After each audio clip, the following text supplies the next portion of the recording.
Hello বন্ধুরা, happy স্কুলের পক্ষ থেকে সবাইকে অনেক অনেক শুভেচ্ছা। আশা করি আমরা সবাই অনেক ভালো আছি। একাদশ দ্বাদশ শ্রেণীর পদার্থবিজ্ঞান প্রথম পত্রের দ্বিতীয় চ্যাপ্টার ভেক্টরের একটি বিশেষ গাণিতিক সমস্যা, বৃষ্টি এবং ছাতার অঙ্ক। এই অঙ্ক নিয়ে সমস্যা নেই এমন স্টুডেন্টের সংখ্যা খুবই কম, এবং এই ধরনের অঙ্ক অ্যাডমিশন টেস্টেও কিন্তু প্রচুর আসতে দেখা যায়। আজকে আমরা খুব সহজেই এই অঙ্কগুলোকে কীভাবে সমাধান করা যায় সেটা সম্পর্কে জানবো এবং খুবই সংক্ষিপ্ত আকারে শেখার চেষ্টা করব। বন্ধুরা, ক্লাস শুরু করার পূর্বে তোমাদেরকে বলে রাখি, আমাদের হ্যাপি স্কুল থেকে পদার্থবিজ্ঞান প্রথম পত্র এবং দ্বিতীয় পত্রের উপরে বিভিন্ন গাণিতিক সমস্যার শর্ট টেকনিক রিলেটেড একটি হ্যান্ড নোট প্রকাশ করা হয়েছে, যেটা তোমরা স্ক্রিনে দেখতে পাচ্ছ। তোমরা যদি মনে করো বইটি তোমাদের প্রয়োজন, তাহলে স্ক্রিনে দেওয়া নাম্বারে যোগাযোগ করে কুরিয়ারের মাধ্যমে খুব সহজেই বাংলাদেশের যে কোনো প্রান্ত থেকে তোমরা বইটি সংগ্রহ করতে পারো। তো প্রথমেই আমি বলি যে এই বৃষ্টি ছাতার অঙ্ক তোমাকে যদি ভালোভাবে বুঝতে হয়, তাহলে তোমাকে সামান্তরিক সূত্রটা এবং সামান্তরিক সূত্রের লব্ধির দিক নির্ণয়ের ফর্মুলা, অর্থাৎ tan θ = q sin α / p + q cos α ফর্মুলাটা ভালোভাবে মাথায় রাখতে হবে। সেক্ষেত্রে সামান্তরিক সূত্রের ক্ষেত্রে আমরা এখানে যে চিত্রটি এঁকে রেখেছি, সেখানে পি এবং কিউ ভেক্টরের অন্তর্ভুক্ত কোণের মানটা হবে হচ্ছে আমাদের আলফা, এবং পি এর সাথে আর এর কোণটা হবে হচ্ছে আমাদের লব্ধির দিক থিটা।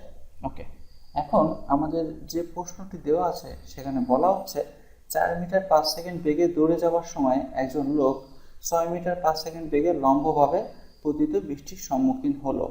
বৃষ্টি থেকে রক্ষা পেতে তাকে কত কোণে ছাতা ধরতে হবে? ওকে, এই অঙ্কটা যদি আমরা একটু চিত্রের সাহায্যে রিপ্রেজেন্ট করি, তাহলে ব্যাপারটা এরকম। দেখো যে একজন লোক 6 মিটার 5 সেকেন্ড বেগে দৌড়ে যাচ্ছিল, 4 মিটার 5 সেকেন্ড বেগে দৌড়ে যাচ্ছিল।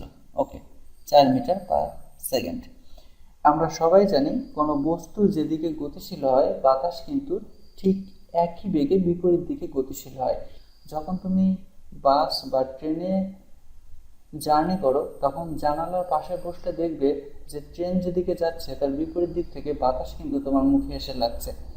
সুতরাং এটা বলাই যায় যে কোনো বস্তু যেদিকে মুভ করে, বাতাসটা ঠিক বিপরীত দিকে ঠিক একই বেগে মুভ করে। অর্থাৎ আমরা বলতেই পারি এখানে আমাদের বাতাসটা ঠিক বিপরীত বেগে, অর্থাৎ সেই 4 মিটার 5 সেকেন্ড বেগ নিয়েই কিন্তু বিপরীত দিকে অগ্রসর হবে। ওকে, এখন এইখানে যদি কোনো বৃষ্টি লম্বভাবে পতিত হয়, আমি ধরলাম এই বৃষ্টিটা লম্বভাবে পতিত হচ্ছে। ওকে, তাহলে আমাদের প্রশ্ন আসে যে তাকে কত কোণে ছাতা ধরতে হবে। প্রথমত, লোকটি যদি স্থির দাঁড়িয়ে থাকতো, অর্থাৎ লোকের বেগ 4 মিটার 5 সেকেন্ড না হয়ে যদি 0 হতো, তাহলে পরে বৃষ্টিটি যেহেতু লম্বভাবে পড়ছে, ছাতাও তাকে লম্বভাবে ধরতে হতো। কিন্তু যেহেতু লোকটি 4 মিটার 5 সেকেন্ড বেগে অগ্রসর হচ্ছে এবং তার দরুন বাতাস বিপরীত দিকে 4 মিটার 5 সেকেন্ড বেগে যাচ্ছে, সেই কারণে বৃষ্টিটা কিছুটা বাঁকা হয়ে পড়ে। অর্থাৎ বৃষ্টির বেগটার দিকটা তখন অনেকটা এরকম সোজা না থেকে কিছুটা এরকম বাঁকা হয়ে যায়, এবং এই কারণে ছাতাটা আমাদেরকে কিন্তু একটু কোণ করে বা অ্যাঙ্গেল করে ধরতে হয়। সেক্ষেত্রে আমি এই চিত্রটা ভালোভাবে বোঝার জন্য যদি বৃষ্টির এই যে বৃষ্টির যেটা লম্বভাবে পড়ছে, এটাকে যদি একটু নিচের দিকে বর্ধিত করি, তাহলে দেখো আমি নিচের দিকে কিন্তু এখানে বলতে পারি, এটা যেহেতু বৃষ্টিটা উপর থেকে পড়ছে, জাস্ট আমি একটু জ্যামিতিকভাবে নিচের দিকে অগ্রসর করে বলতে পারি এটাই হচ্ছে আমাদের বৃষ্টির বেগ 6 মিটার পার সেকেন্ড। ওকে, এখন দেখো সামান্তরিক সূত্র অনুসারে যদি দুইটা ভেক্টর একটা নির্দিষ্ট কোণে দুইটি সন্নিহিত বাহু বরাবর ক্রিয়া করে, তাহলে পর তাদের লব্ধিটা ভেক্টর দুইটার মাঝ বরাবর কোনো একটা কোণে ক্রিয়া করবে। অর্থাৎ আমরা বলতেই পারি যে লব্ধিটা ঠিক এই বরাবর ক্রিয়া করবে।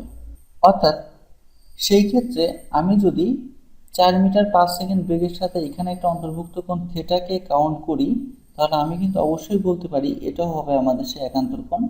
বিপ্রতীপ কোণের নিয়ম অনুসারে এটা হচ্ছে আমাদের থিটা।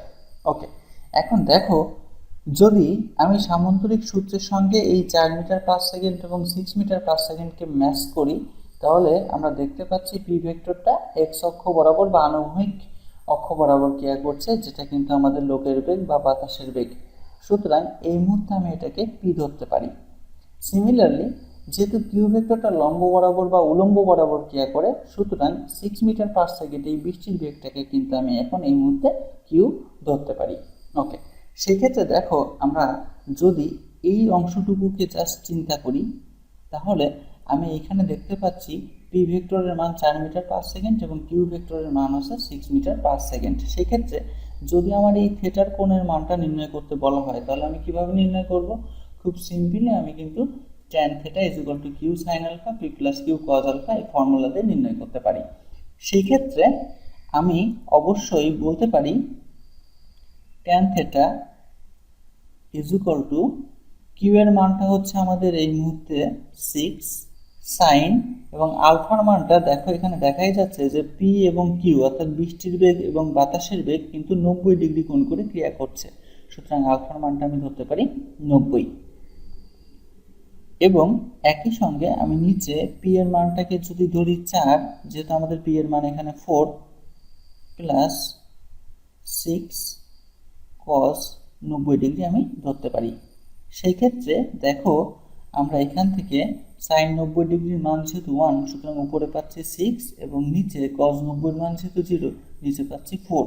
তাহলে এখান থেকে আমি থিটার মানটা যদি বের করি, তাহলে থিটার মানটা যেটা পাবো সেটা হচ্ছে 56.309 ডিগ্রি। যেহেতু এই থিটার মানটা বের হয়ে গেল আমাদের কত? 56.309 ডিগ্রি, সুতরাং অবশ্যই এই থিটার মানটাও হবে 56.309 ডিগ্রি। এখন আমাদের প্রশ্নে বলা হয়েছে যে বৃষ্টি থেকে রক্ষা পেতে হলে কত কোণে ছাতা ধরতে হবে। সেক্ষেত্রে আমরা যে কোণটা বের করেছি সেই কোণটা কিন্তু আনুভূমিক কোণ, কেননা আমরা দেখতেই পাচ্ছি যে লব্ধিটা আনুভূমিক ভেক্টর অর্থাৎ পি এর সঙ্গে কিন্তু কোণ ক্রিয়েট করছে। তাহলে সেই ক্ষেত্রে প্রশ্নের উত্তরটা হবে আনুভূমিক দিকের সাথে তাকে 56.309 ডিগ্রি কোণে ছাতাটা ধরতে হবে। কিন্তু যদি প্রশ্নে আমাদেরকে বলে যে উলম্ব দিকের সাথে কত কোণে ছাতা ধরতে হবে, তাহলে আমাদেরকে কিন্তু বের করতে বলা হচ্ছে জাস্ট ফর এই কোণটা।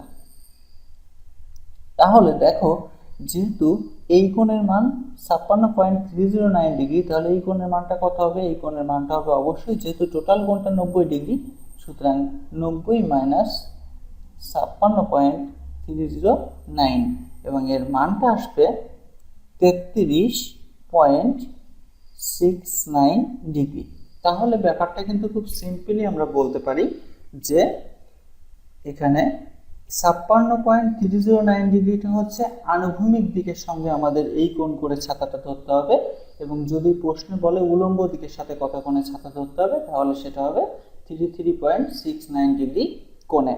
সাধারণত পরীক্ষার হলে এই অঙ্কগুলো সলভ করতে গেলে আমরা পি কিউ এর মান উল্টো পাল্টা করে ধরে অনেক জটিল করে কিন্তু অঙ্কটাকে সমাধান করার চেষ্টা করি, কিন্তু আমার কাছে মনে হয় যে তুমি যদি সামান্তরিক সূত্রটা খুব ভালো করে বোঝো এবং সেই ক্ষেত্রে লোক যেদিকে যাচ্ছে বা কোনো ব্যক্তি যেদিকে যাচ্ছে, বাতাসটা তার উল্টো দিকে যাচ্ছে, এবং তার উপর ভিত্তি করে এই চিত্রটিকে তুমি যদি ভালো করে অ্যানালাইসিস করো, তাহলে আমার মনে হয় তুমি আনুভূমিক কোণ এবং উলম্ব কোণ দুটো কোণের মানে কিন্তু বের করে ফেলতে পারবা।